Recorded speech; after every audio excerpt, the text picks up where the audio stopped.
Muy buenas noches, maestra Claudia. Buenas noches, compañeros. Buenas noches, Sandra Patricia. Buenas noches, Ana Graciela. Buenas noches, maestra Claudia, compañeros. Esta noche vamos a hablar de la etnometodología, un tema que cobra vital importancia en nuestra praxis pedagógica. La etnometodología se entiende por su definición como el tipo de investigación entendida como el estudio empírico de los métodos que utilizan las personas para dar sentido y producir al mismo tiempo la actividad social cotidiana y vivir una realidad satisfactoria. Sí, como lo dice Ana Graciela, la etnometodología es construida y vivida por los individuos, por cada uno de los seres humanos. En esta se ven los actos, las costumbres y los hábitos. Es una orientación metodológica que se emplea por algunos investigadores para especificar los procedimientos a través de los cuales se construye y se elabora el orden social. Ahora vamos a hablar de la historia de la etnometodología. Les cuento que a finales de los años 40, Garfinkel inventó la etnometodología, pero en sí apareció sistematizada en la década de los 60. Con los años, esta ha ido cobrando gran importancia. Las principales ideas funcionales de la etnometodología provienen de las investigaciones sobre la interacción social, el lenguaje, la etnografía, la psicología social y la ciencia cognitiva. Efectivamente, en el año 1968, Harold Garfinkel crea una nueva disciplina. Esa nueva disciplina concierne a cómo el hombre va a organizar su vida diaria en sociedad y también cómo hace para que las actividades sean significativas para él y para los otros individuos. Se fundamenta en la hipótesis de que todos los seres humanos tienen un sentido práctico, usan su racionalidad práctica para resolver o enfrentar situaciones de la vida cotidiana. En esta creación de Harold Garfinkel hubo corrientes que la influenciaron. Entre ellas vamos a nombrar tres que son las que se conocen como las más destacadas. La primera de ellas es la fenomenología. Esta fue creada por Edmundo Husserl y trata de que la actitud natural no se debe menospreciar. El sentido común es un depósito de ideas y prácticas. No hay objeto sin sujeto. Talcott Parsons también influenció en Harold Garfinkel. Talcott Parsons decía que se mantiene el rigor científico del positivismo estudiando las condiciones de emergencia y mantenimiento del orden social, necesidades primarias de la estructura social. Sí, Cherita. Parsons quiere averiguar de qué manera los individuos consiguen entrelazar sus acciones corporales para realizar algunas actividades en común, lo que sea en cualquier tiempo y lugar. Entonces, aquí se establece un sistema social donde la pluralidad de los actores y que interactúan da origen a una situación, ya sea en el ambiente físico, en el medio ambiente o el entorno donde están. Los actores están motivados y tienden a obtener una gratificación en su actuar. Como decía Graciela, ahí su gran aporte fueron las necesidades primarias de la estructura social. Entonces se maneja una sigla, como ustedes ven, que es ágil. La A es de adaptación. La G es de goals, o sea, metas en inglés, que es la política que establece las metas y moviliza los recursos para alcanzarlas. La I es de integración, es la que coordina y norma los componentes de la sociedad. Es como el engranaje, lo que regula lo que compone una sociedad. Y finalmente la L, que es de latencia. En ella está implícita la cultura, las instituciones socializadoras, que son las encargadas de vitalizar, renovar, sancionar o transmitir el sistema de valores en la sociedad. Continuamos con Schutz. Schutz habla entonces de la racionalidad práctica de las actividades cotidianas. El mundo social externo se rige por leyes, en la cual Cada sujeto vive experiencias significativas y actúa como un hombre entre sus semejantes. En otras palabras, lo que él quiere ver es que un mundo en la vida cotidiana surge de la actitud que cada sujeto tiene o asume en un ambiente natural. Esta realidad se asume frente a las diversas situaciones que se le pueden presentar al sujeto en un mundo social. Está regido por leyes, también tienen que ver las experiencias significativas que ellos asumen y que a su vez asumen que otros también las han vivido. Entonces es posible que se pueda poner en el lugar de otros en determinadas circunstancias. Es una actitud natural y el sujeto asume la realidad comprensible desde los aspectos que él ha vivido y piensa que esa vivencia y ese actuar es correcto ante una sociedad. Estas tres corrientes, la primera que se resume en una actitud natural, la segunda que simplifica el hecho de satisfacer las necesidades primarias y la tercera que redunda en la racionalidad práctica de las actividades cotidianas, fueron las que influenciaron en Harold Garfinkel para la creación de la etnometodología. Bueno, ahora vamos a hablar de unas palabras claves para entender un poco mejor lo que Harold Garfinkel quería hablarnos de etnometodología. Resulta que se manejan dos conceptos principales, que son la reflexividad, que es el proceso en el que estamos todos implicados para crear la realidad social mediante nuestros pensamientos y acciones. Es esa capacidad de cómo vamos a reaccionar unos u otros individuos a lo que dicen o hacen los demás. Es como poner el orden en el mundo cotidiano. La otra palabra o concepto clave son las explicaciones. Es el proceso por el cual las personas dan sentido al mundo. Es decir, que hay una descripción, una crítica y una idealización de las situaciones específicas. Estas dos palabras, reflexividad y las explicaciones, dan paso a un concepto muy importante que Harold Garfinkel nos propone. Y ese concepto es la indexicalidad. Esta palabra lo que refiere es que además de las palabras que comúnmente se conocen dentro de la gramática, existen otras, junto con los gestos que construyen y que forman parte del acervo del diario vivir de las personas. Por ejemplo, cuando decimos aquí, cosa, estas palabritas por separado no tienen mucho significado, pero en la vida real uno las une y constituyen una forma de vida, una forma en la que los individuos también se interactúan y también se comunican.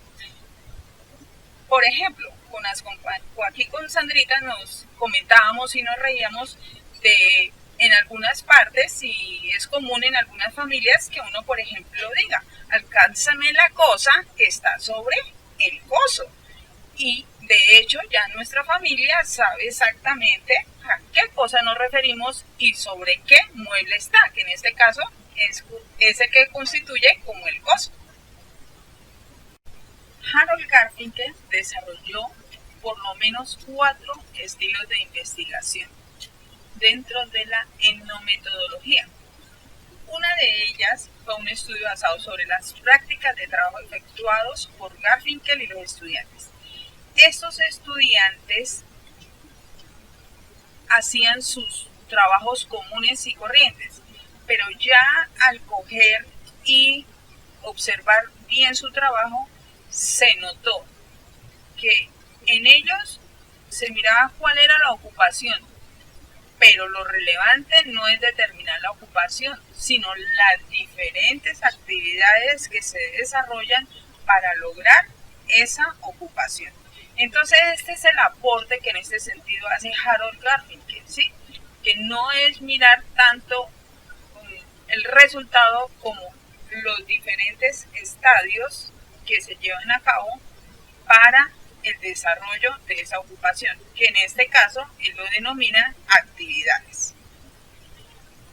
Bueno, vamos ahora a mirar otro estilo de investigación según Harold Garfinkel. Esta es el estudio sobre conversación. Este estudio, ¿qué hace? Examina los trazos, las organizaciones del lenguaje cotidiano, ya sea por medio de una llamada telefónica, una conversación que se tiene con un par, puede ser un par académico, también los saludos, y no solo a nivel del lenguaje hablado, también a nivel del lenguaje corporal. Entonces, este estudio se encargaba de investigar, de analizar cada una de las expresiones que presentan los individuos en su cotidiano vivir. Un tercer estilo de investigación tuvo que ver en el año 1974, cuando por primera vez se habló de la sociología cognitiva. ¿Qué quiere decir esto? Que nos dimos cuenta de la importancia del lenguaje, más allá del lenguaje escrito, del lenguaje verbal, del lenguaje gestual. Entonces aquí ya viene a cobrar importancia desde el punto de vista cognitivo lo que es, por ejemplo, el lenguaje que utilizan los mudos, las personas que son ciegas de nacimiento y que efectivamente hacen un aporte en el campo de la psicolingüística y del lenguaje para niños. Conocer este tipo de lenguajes facilita la interacción entre el maestro y el estudiante. Bueno, el último estilo de investigación es el grupo de análisis. En este, ¿qué trabajaron ellos? Se plantea que aunque un grupo es el que crea las reglas para vivir en comunidad, los mismos actores que pertenecen a este grupo son los que finalmente consideran si las reglas pueden determinar o no la vida del grupo. Entonces, a pesar de que en un grupo, ya sea un grupo de estudio, un grupo de trabajo, hay pactos, hay reglas que los llevan a convivir, ellos mismos se encargan de cumplirlos o no cumplirlos o de determinar si afectan o no afectan la vida del grupo. Nuestra compañera nos decía que al menos 4 estilos de investigación y efectivamente se dice así que por lo menos 4 estilos de investigación debido a como es etnometodología, entonces hay grupos específicos a estudiar, a observar. Por ello, con cada estudio va surgiendo una nueva conclusión que va engrosando toda esta parte de los estilos de la investigación. Entonces, estos 4 son algunos de los más relevantes, pero es importante señalar que no son los únicos y que es probable al buscar diferentes fuentes bibliográficas encontrar más estilos de la investigación en Etnometodología. Ahora vamos a dar paso a qué es lo que tradicionalmente estudia la etnometodología. Para ello es necesario tener en cuenta cómo nace la etnometodología. La etnometodología nace como una crítica al método de investigación de la sociología. De esta manera, entonces, se aborda la etnometodología como una tradición de investigación cualitativa. Y es cualitativa por las siguientes características. La etnometodología hace parte de la investigación cualitativa porque no solo tiene un enfoque sociológico, no solo es de análisis social, sino también es una estrategia investigativa que cubre la naturaleza de la vida social. Se ocupa de la organización de la vida cotidiana para producir y reproducir conocimientos diarios. Ella también se fundamenta en la lingüística y yo creo que esa es su principal característica, se fija mucho en la lingüística y como lo habíamos dicho anteriormente, no solo en el lenguaje hablado, sino también en el lenguaje corporal. Es reflexiva, es explicativa y se adentra al lenguaje natural de los seres humanos. Su metodología tiende a centrarse en las actividades sociales y estas son empíricamente observables para de allí sacar categorías o teorías. Ahora vamos a hablar del marco epistemológico de la etnometodología. Hablar del marco epistemológico implica hablar de los principios y fundamentos. En ese sentido, la etnometodología parte de dos supuestos.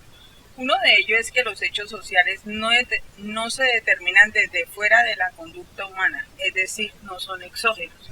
Al contrario, son endógenos, es decir, que son el resultado de la interacción social. El segundo supuesto habla de que los seres humanos son agentes activos, capaces de articular procedimientos propios para definir circunstancias y significados ante situaciones, es decir, no se pueden culturizar para que actúen de una u otra manera, sino que cada sujeto articula un procedimiento propio. Aunado a lo que nos acaba de decir Graciela, y ya anteriormente, como hemos dicho, la etnometodología surge de Harold Garfinkel, pero también han contribuido a este método Parsons y Horst. Sin embargo, no hemos tratado algo que es muy importante y es el interaccionismo simbólico. ¿Y qué es esto? Este basa su análisis en tres premisas muy sencillas. La primera es que el ser humano orienta sus actos hacia las cosas en función de lo que éstas significan para él. La segunda premisa es que el significado de estas cosas se deriva o surge como consecuencia de su interacción social, de la interacción que cada uno tiene con el prójimo y con el entorno. Y la tercera premisa es que los significados se manipulan y se modifican mediante un proceso interpretativo. Este se desarrolla en cada persona al enfrentarse con las cosas que se van hallando a su paso, es decir, en su vida cotidiana. Pero como todo método, también requiere de unas técnicas o instrumentos a utilizar. En la etnometodología, recordemos que como es cualitativo y parte de la observación específica, entonces se aplican fundamentalmente de manera interpretativa y apelan al uso de métodos como la entrevista, la grabación y registro etnográfico y algunas innovaciones que implican la interacción del investigador con el grupo social a investigar. Bueno, estas investigaciones en el contexto se hacen a nivel micro y parten del supuesto de que el comportamiento humano es en gran medida racional. El interés no se halla en el nivel funcional de las normas sociales, sino en los procesos que lleva cada persona para organizar sus actuaciones en la vida cotidiana. La etnometodología se interesa por preguntar cómo actúan los seres humanos, intentando entender cómo es su comportamiento en la vida cotidiana, cómo producen y cómo organizan las respuestas ante ciertas situaciones, y tampoco se interesa en lo que piensan los sujetos, sino en lo que hacen. Es decir, que hacen una descripción explicativa del proceso que lleva cada ser humano en determinado momento de su vida. Bueno, los retos e implicaciones de la etnometodología para la investigación educativa pretende dar respuesta a ciertos interrogantes, entre ellos, ¿quién?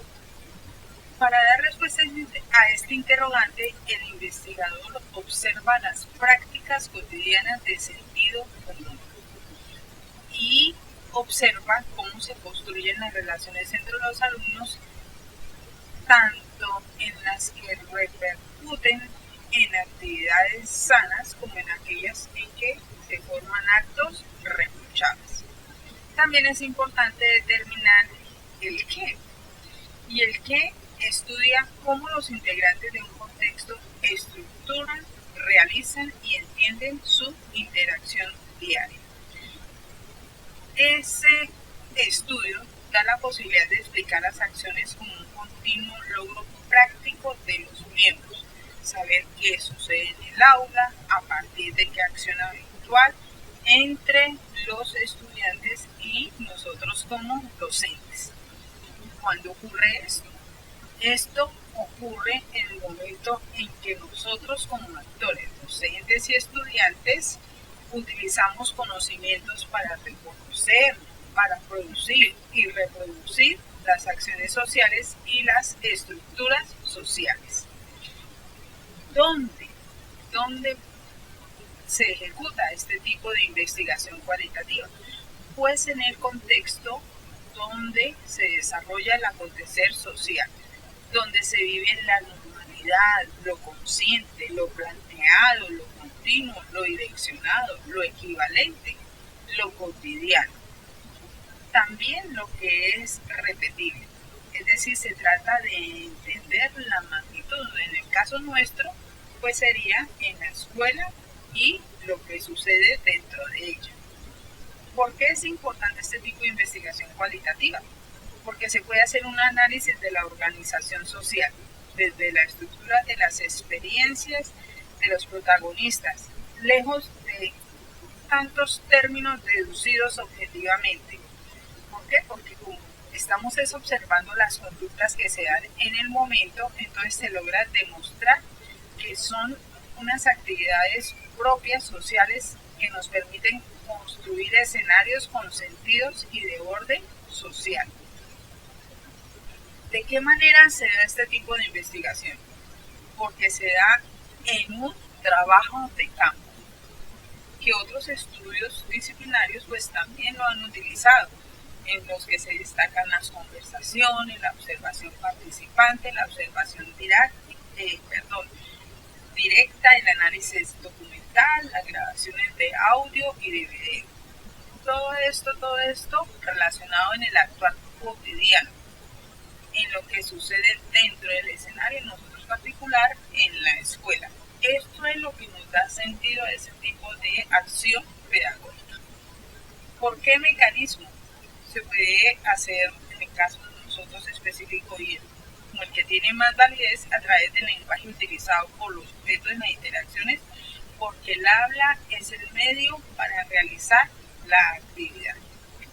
Este tipo de mecanismo es el más utilizado sobre todo por una de las representantes actuales de este tipo de investigación cualitativa, como lo es Graciela Batallán. Como acaba de argumentar Graciela, esta es la forma como nosotros podemos ver los retos o implicaciones que tiene la etnometodología en la investigación educativa. Entonces vemos que esta puede ser una herramienta que le permite a los investigadores, a los docentes e incluso a los padres de familia conocer con profundidad lo que sucede dentro de la escuela y de paso pues echar mano a estas situaciones para interpretar el acto educativo en sí, buscar nuevas rutas de interpretación para abordar a los estudiantes en diversas situaciones. También podemos ver que desde este sentido y razón, los juegos tienen un significado. En el momento de descanso, nosotros como docentes podemos aprovechar y hacer observación de estas experiencias, de lo que construyen los estudiantes y del aprendizaje que se logra a sí mismo. Nos permite navegar también en el sentido común de los estudiantes, poder entender las razones por las que desempeñan un papel distinto en el grupo de estudio, es decir, un rol. ¿Qué decide cada uno desempeñar, ya sea en el grupo de estudio, en el equipo deportivo, en el grupo de trabajo colaborativo que hacemos dentro del aula? Entonces, cada uno va asumiendo un rol, de pronto uno es el líder, de pronto el otro es el moderador. Todo esto lo podemos observar gracias a la etnometodología, porque como sabemos, o pues como ya lo hemos explicado anteriormente, se trata de conocer los métodos que utiliza cada persona para desempeñarse en su vida diaria. Podemos averiguar además cómo construyen estrategias ellos mismos, nuestros estudiantes, para cumplir con sus tareas escolares, para establecer relaciones con los docentes, con sus compañeros. Y bueno, nos abre un sinfín de posibilidades que podemos realizar a través de este método de investigación. Bueno, y finalmente entonces agradecerles su atención en este tema que someramente hemos explicado. Muchas gracias por su atención y hasta una nueva oportunidad.